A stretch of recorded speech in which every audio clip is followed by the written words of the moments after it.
So let's take a look at the swing of Dustin Johnson. His overall athleticism as a golfer is a big part of what allows him to do what he does with the golf ball and the golf club. And standing 6'4", he's certainly got a lot of advantage over others to generate speed and power in the swing. So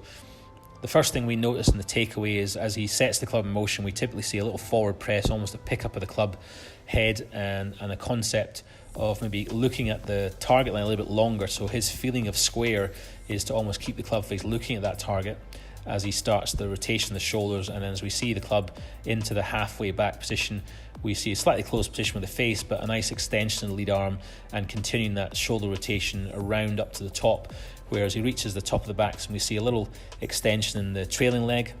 That position, what we get is a little bit more maybe hip rotation to continue that shoulder rotation, which we typically see go through and beyond 90 degrees with Dustin. So we reach the top of the backswing, as much talked about, a bowed left wrist, a closed club face, and maybe slightly longer. And those positions now he needs to match up. He's got a closed club face, so we need to find a way on the way down to try and get that club face opening up again, which he does by getting a trait. We see a lot of top players rotating the lower body very hard from the top of the backswing, making space to clear.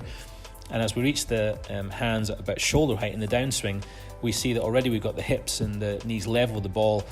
So he's created a lot of rotation in a very short space of time, and in doing so almost create a little bit of a forward spine tilt to retain the body angle and allow him to keep rotating towards the left. As we see that right arm start to almost come very close to the body, or appear to come close to the body, the external rotation he's got in the right forearms helping open the club face up to prevent that ball going left now. And we see as we continue post-impact, we get a lot of space to extend both arms long into the forward swing after the ball's been struck, to make sure that fade that he prefers to hit is starting left of target and find the fairway. And as we continue the swing off to the end, we see the continuation of that maintained side bend as the club starts to wind down, decelerate around his body, creating a very powerful swing that he's really made his own with his speed and distance in the game, and definitely a great asset that will make him a top player for the foreseeable future.